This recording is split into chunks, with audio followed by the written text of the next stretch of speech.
Assalamualaikum warahmatullahi wabarakatuh. Yuk kita lanjut aja ke bagian berikutnya. Tapi sebelum kita lanjut, kita berdoa dulu ya.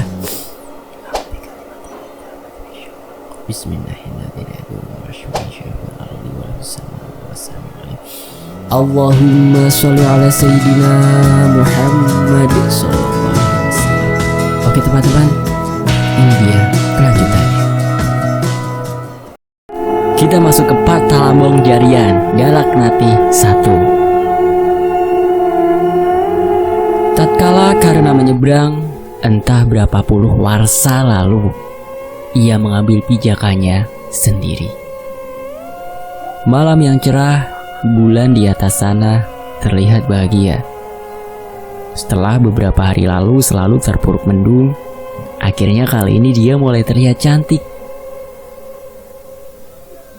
Ada pekerjaan yang harus dilakukan.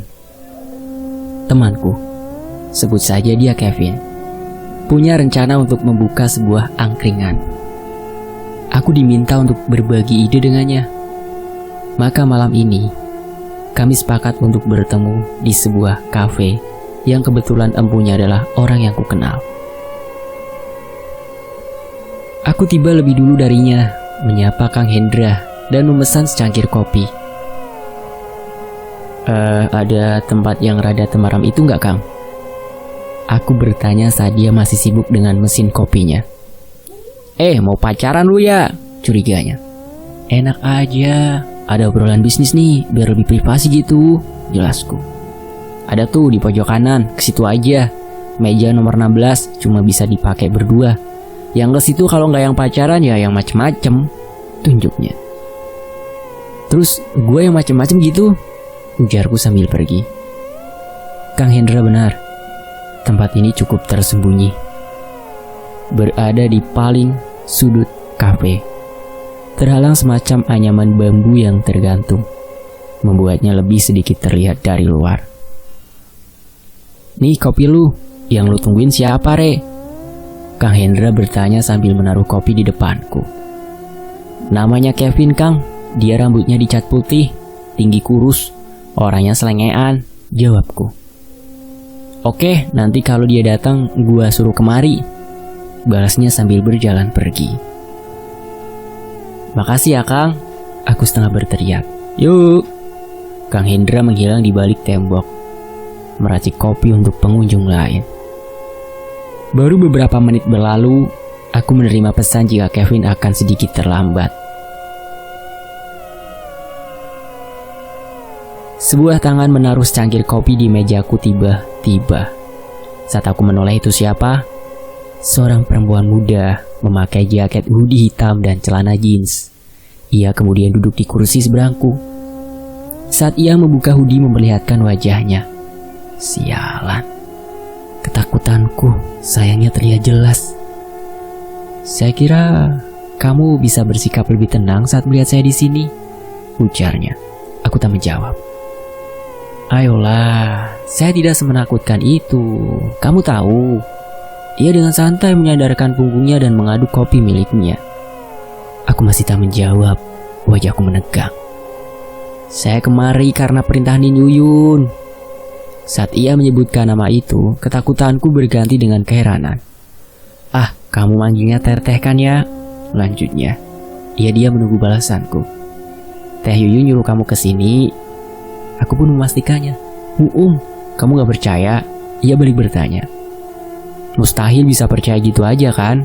Aku mencoba bersikap tenang. Cuma gara-gara saya dibawa keluarga Han? Sinisnya. Cuma, aku membalas sindiran itu. Ya semua yang ada di sana sejahat yang kamu pikir. Ia membela diri. Jangan bercanda. Kamu bisa membunuhku saat ini juga jika kamu mau kan? Aku menyembunyikan kekesalanku. Ya, kamu gak salah sih kalau bilang gitu. Ia meneguk kopinya sekali. Aku diam tak ingin membalasnya. Tapi saya punya alasan sendiri karena ada di sana. Ia melanjutkan. Nyari kekuatan, ilmu, ajian, keabadian, pesugihan. Coba yang mana? Tantangku. Jaga ucapanmu, Rek. Ia membentak membuat semua orang yang memperhatikan kami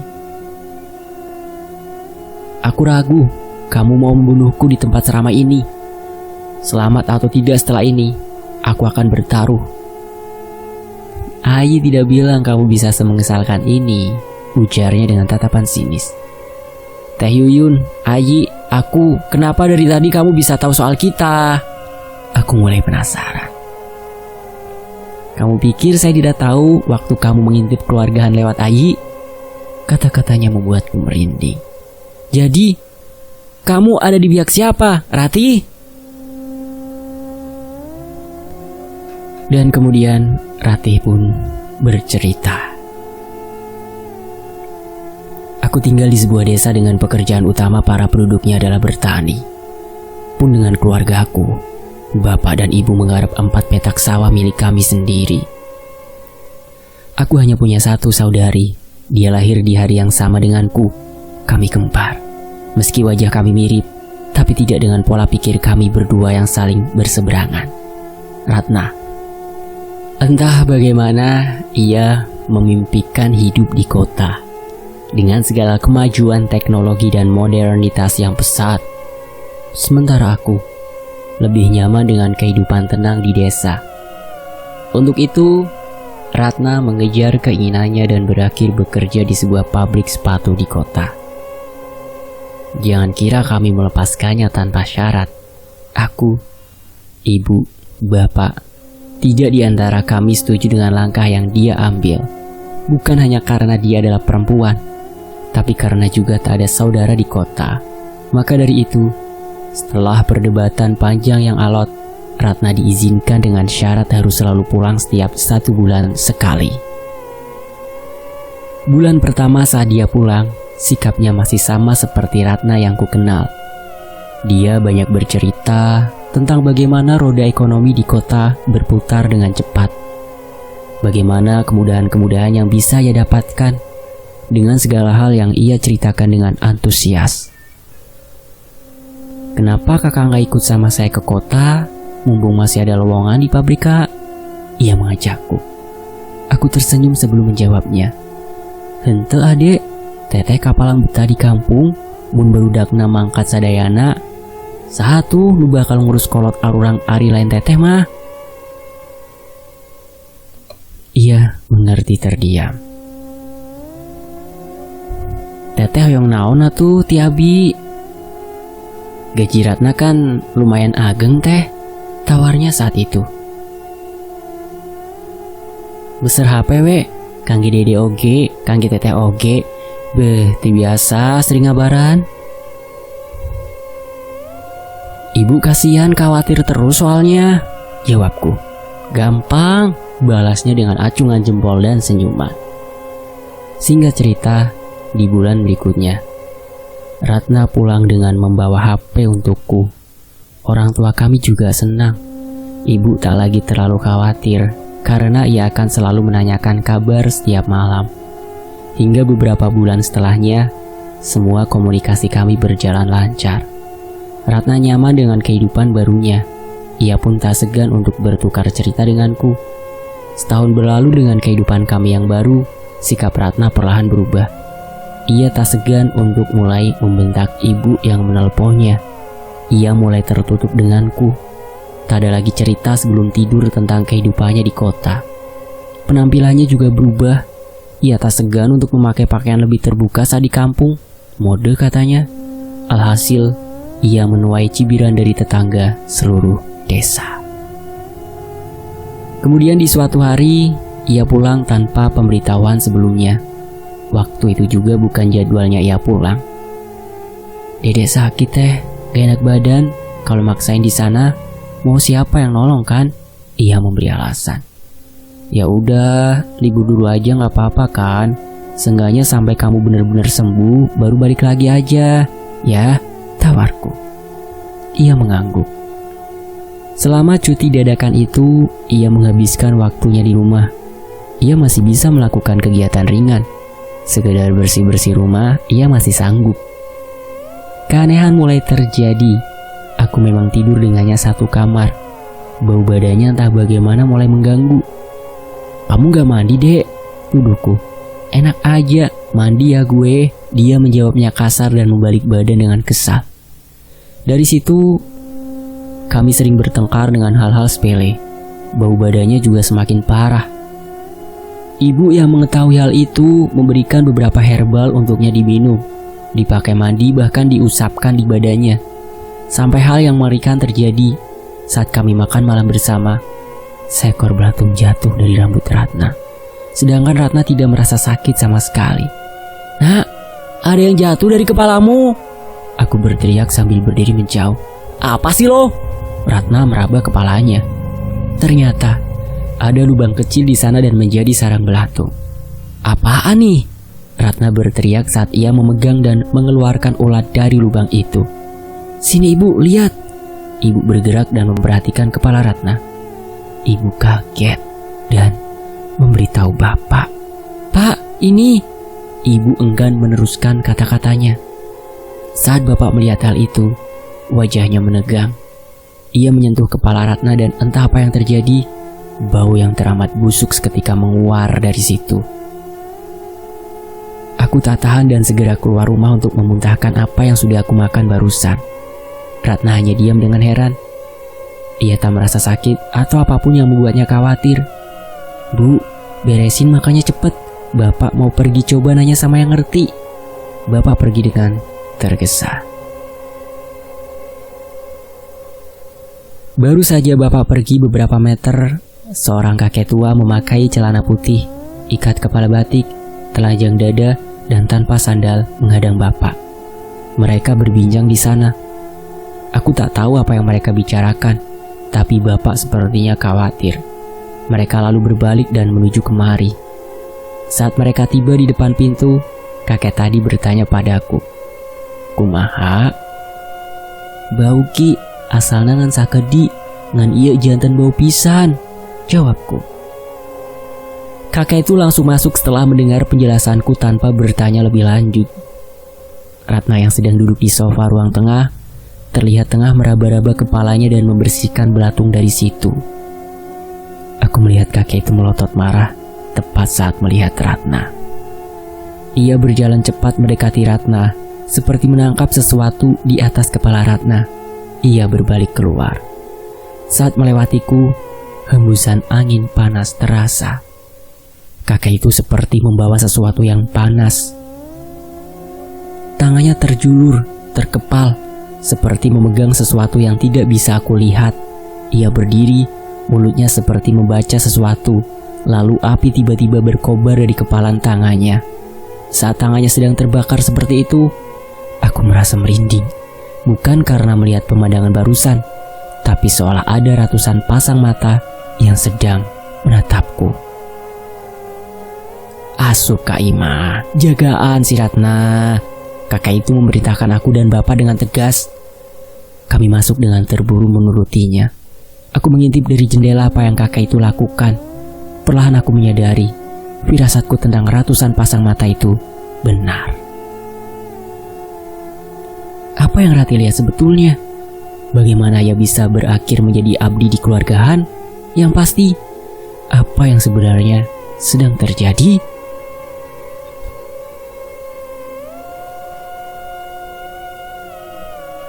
Jadi, Ratna kena santet? Aku memotong ceritanya. Selain mengesalkan, Ayi juga tak memberitahu kau sebodoh ini, Reh, sinisnya. Aku merengut, dan Rati melanjutkan ceritanya. Ratusan pasang mata itu ternyata milik orang-orang yang mati karena hal yang sama. Wajah mereka membusuk mengeluarkan belatung-belatung mirip yang dialami Ratna. Aku menoleh Ratna. Ia tak sadarkan diri terbaring di sofa. Aku segera menghampirinya. Rasa khawatir menggangguku. "Nak, Ratna, bangun." Aku menepuknya berkali-kali, namun ia kaku. Tubuhnya mulai pucat dan dingin. Bapak tak tinggal diam. Dia berlari ke dapur mengambil garam. Ibu membantuku membangunkan Ratna. Stoples garam bapak pegang dan berlari keluar. Ia membaca ayat suci dan melemparkannya ke arah kumpulan ratusan pasang mata itu. Bos, Setiap kali Bapak melemparkan garam, api menjilat taburan garam itu seperti menabur garam pada api yang menyala. "Apa kau bodoh?"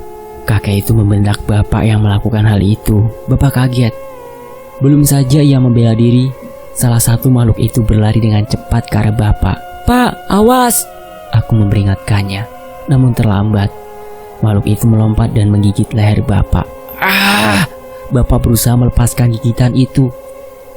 Kakek tadi yang tak sempat menghalau serangan itu segera mencengkeram leher makhluk tadi dan melemparkannya ke atas. Saat terlempar ke udara, kakek mengibas tangannya. Aku tak jelas melihatnya, tapi kakek seperti melempar sesuatu yang tajam. Makhluk itu terbelas ketika di perut, dan ketika jatuh ke tanah, hanya kumpulan belatung yang membentuk tubuh manusia yang tersisa. Dengan panik, aku membuka pintu dan keluar menghampiri Bapak yang sedang mengerang, memegang lehernya. Pak, coba Rati lihat dulu." Aku mengangkat tangan yang sedang memegang lukanya. Beberapa lubang kecil membentuk lingkaran di leher kanan Bapak, dan dari lubang-lubang itu keluar belatung yang berjatuhan. Aku menyobek ujung bajuku dan membersihkan lubang-lubang dari belatung. Dengan harapan setelahnya, aku bisa mengobati Bapak. Entah bagaimana.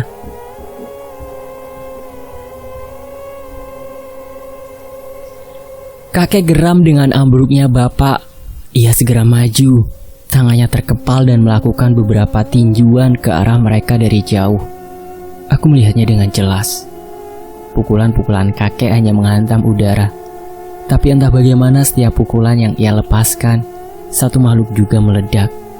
Makhluk-makhluk itu kadang meledak di kepala atau di perut. Lagi-lagi, saat jatuh ke tanah, hanya menyisakan belatung yang membentuk tubuh manusia.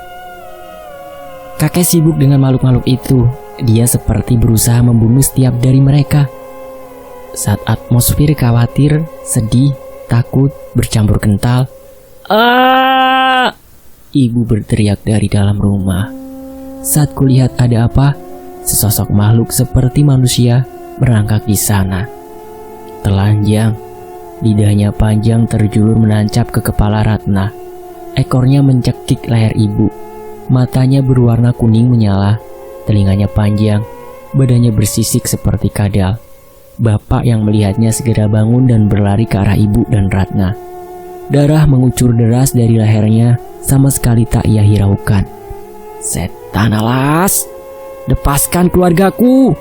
Bapak segera menabrakkan tubuhnya dan berguling dengan makhluk itu. Seperti tak terjadi apa-apa. Makhluk tadi berdiri sambil mencekek leher Bapak. Lidahnya masih menancap di kepala Ratna. Begitupun ekornya masih mencekek leher ibu. "Manusia lemah." Makhluk itu bicara. Ia mengejek Bapak. Bapak segera membaca ayat suci badannya, membuat makhluk itu mengerang kesakitan. Ia memegangi kepalanya dan berteriak, "Hentikan manusia, atau kau mati!" Makhluk itu mengancam. Dia menancapkan kukunya ke leher Bapak. Aku menoleh kakek. Ia masih sibuk membunuh makhluk yang terus menyerangnya. Aku mengerti, kakek tidak bisa membantu Bapak saat ini. Aku berdiri dengan gemetar, ketakutan, dan menghampiri Bapak yang sedang dicekek. Darahnya semakin deras, menetes dari lehernya. Garam yang kugenggam, kubacakan ayat suci yang sama seperti yang Bapak lakukan. Aku melemparkan garam itu ke tubuh makhluk yang sedang mencekek Bapak. Ia mengerang dan melihatku dengan marah. "Ah!" Makhluk itu berteriak marah. Saat mulutnya terbuka lebar, aku berlari ke arahnya, memasukkan semua garam yang kugenggam ke mulutnya. Ia membalas dengan memukul tepat di perutku. Aku terlempar hingga membentur tembok. Sialan kau manusia!" Makhluk itu mengusap-usap mulut dan lidahnya yang terkena garamku. Seperti asam, garam tadi melelehkan mulutnya hingga rahang bawahnya habis.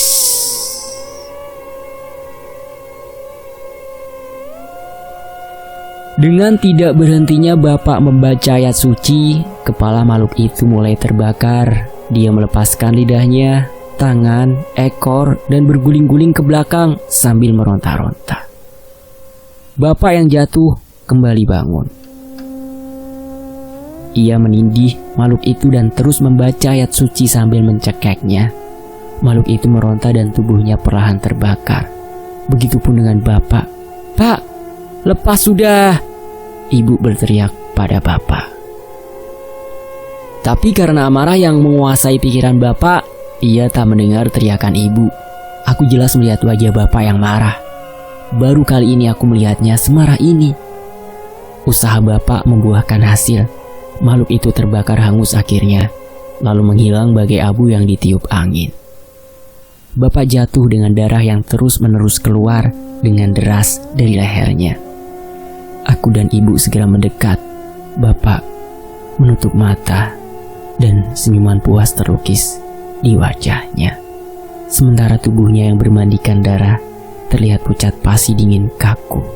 Ia meninggal malam itu. Innalillahi. Aku dan ibu menangis di atas tubuh bapak yang kaku. Dengan musnahnya makhluk yang bapak lawan, sosok-sosok yang kakek lawan di luar juga menghilang. Kakek masuk ke dalam rumah, melihat keadaan Ratna. Ia menggeleng kepalanya beberapa kali. Ada rasa kesal, kecewa, amarah yang tergambar di sana. Kakek mengusap wajah Ratna, menutup matanya. Ratna juga meninggal malam itu. Maafkan aku lemah.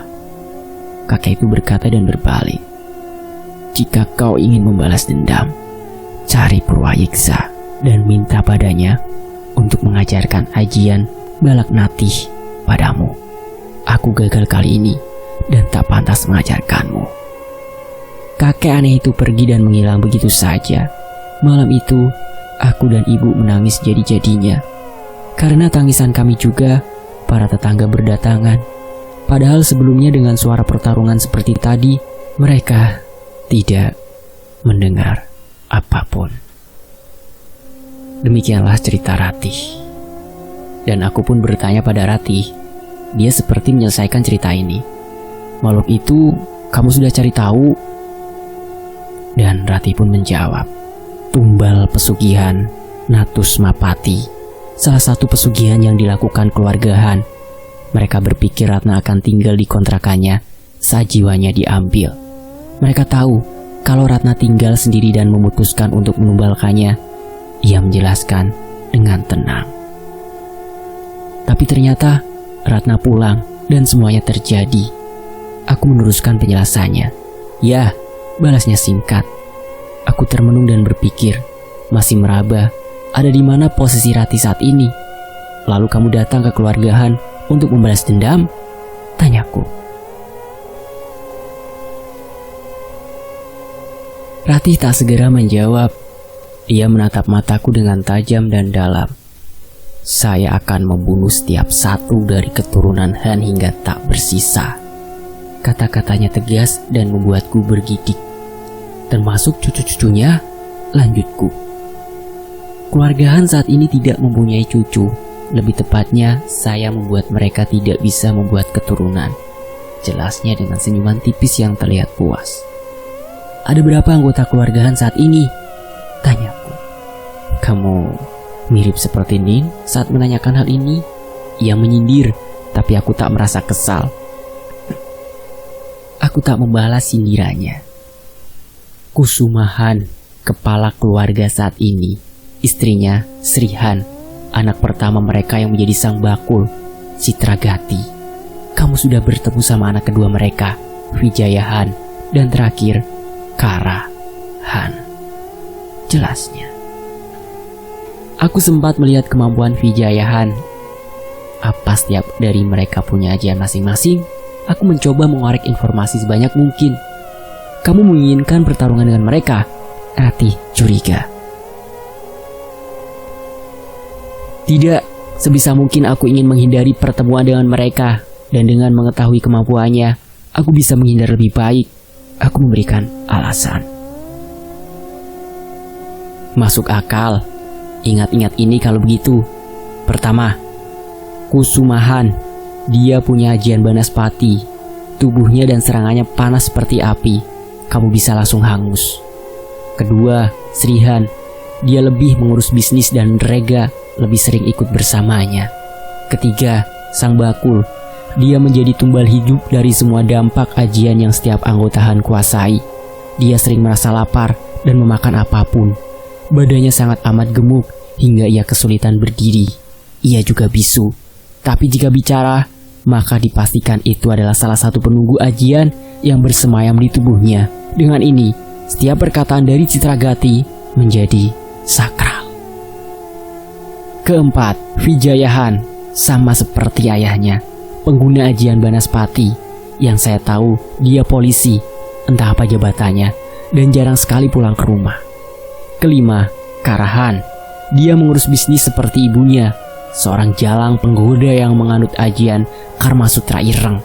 Dia menghisap jiwa, energi dari laki-laki yang berhubungan badan dengannya. Saya paling sering direpotkan olehnya. Pekerjaan membuang mayat tidak mudah, kamu tahu. Ia menjelaskan panjang lebar sambil membuat gerakan menghitung. Kamu buang mayat? Aku terbelalak tak percaya. Iya, tidak sembarangan tentunya. Saya mengubur mereka dengan baik di halaman belakang. Ujarnya santai. Kamu gak takut saya lapor polisi? Aku bertanya dengan nada sedikit mengancam. Coba saja, Re. Ia mendekatkan wajahnya padaku. Dan kita lihat di lubang mana kamu akan saya kubur. Ia masih menatap wajahku dengan aura yang menantang. Aku melihat matanya diam tanpa menjawab apapun. Meski sayangnya pasti bukan saya yang akan membunuhmu jika itu terjadi. Kamu tahu, Vijayahan sedikit terobsesi mencari kamu. Tapi beruntung, Kusuma melarangnya. Jadi, dipastikan bukan. Apa jadinya saat kamu melangkah masuk ke kantor polisi untuk membuat laporan dan bertemu dengannya di sana? Ia menyandarkan tubuhnya dan meneguk kopinya sekali lagi. Oke. Aku tahu mesti apa kalau gitu. Aku meneguk kopiku.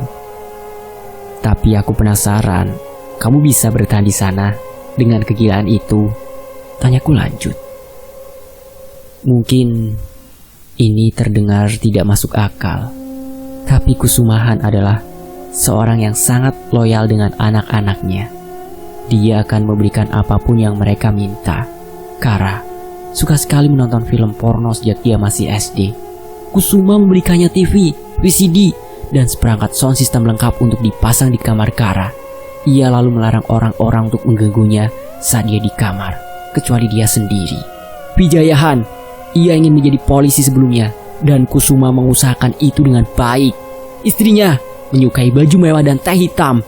Kusuma membuatkannya butik lengkap dengan pabrik bajunya. Juga ia membeli sebuah pabrik teh atas nama istrinya. Jelasnya dengan tenang dan jelas. Gimana caranya kamu bisa kerja di sana? Tanyaku lanjut. Aku membunuh pembantu yang sebelumnya. Jangan merasa bersalah. Dia berusaha mengikuti Kara pada awalnya. Jadi aku menghabisinya saat mencari mangsa. Setelah itu keluarga Han mencari pengganti pembantu untuk mereka. Aku masuk di sana. Jelasnya. Masuk gitu aja? Aku tak percaya. Ia mendengus sebelum menjawab. Kamu aneh. Tapi saya akan jawab. Ada beberapa tes dan tes-tes ini aneh. Kamu disuruh nonton orang yang dieksekusi atau dimutilasi. Kalau kamu jijik atau muntah, kamu gagal. Kamu bakal dimandiin, terus dikafanin, terus dikubur. Meski liangnya ditutup pakai papan, kamu bakal di sana selama semalaman. Tidak kuat, kamu gagal. Dan terakhir, kamu bakal dihadapkan sama Rega. Kalau kamu gak takut, kamu lulus. Baru setelah itu dijelaskan tentang keluarga ini. Kalau kamu menerimanya, kamu bisa bekerja di sana dan milih satu ajian wajib yang mau dipelajari. Kalau kamu menolak, kamu bakal dibuat hilang ingatan sebelum dikembalikan ke rumah. Kusuma selalu bilang kalau nyawa manusia itu terlalu berharga untuk dibuang tanpa alasan. Jadi kalau mau bunuh, harus ada alasan kuat. Jelasnya panjang lebar. Aku punya alasan kuat nggak sampai akhirnya ditargetin sama Vijaya. Aku penasaran meski takut dengan jawabannya. Kamu pernah risih sama kecoa Atau nyamuk? Atau serangga yang kadang-kadang ganggu kamu? Nah, Wijaya menganggapmu serangga pengganggu. Kata-katanya tajam. Aku merengut. Tampaknya menjadi manusia normal di hadapan Rati itu salah. Cukup ya. Saya rasa kamu paham ada di mana saya. Antara saya dan Nin, kami berlomba untuk memenggal kepala Han terlebih dahulu. Ia berdiri untuk pergi. Tunggu. Terus siapa Purwayeksa? Tanyaku. Dia tak menjawab. Hanya melihatku sebentar lalu berbalik pergi. Kevin kemudian datang dan berpapasan dengan Rati. Dia tak menggubrisnya dan langsung berlari ke arahku. Apes aing rek, motor aing bocor, barangkali mah saat candrek ka dieu. Kevin duduk dan membuat dirinya santai. Aku tak langsung meresponnya. Aku mendekati wajahnya dan setengah berbisik. Kevin gak bisa bahasa Sunda, Yi. Lalu, ia tersenyum. Siapa sebenarnya Purwayeksa? Cari tahu di bagian berikutnya. Sungguh kelam keluarga Han ternyata. Saya pamit undur diri, makasih buat Re ya. Dan wassalamualaikum warahmatullahi wabarakatuh. Sampai jumpa di bagian berikutnya. Terima kasih teman-teman, tetap di Fakta Sejarah.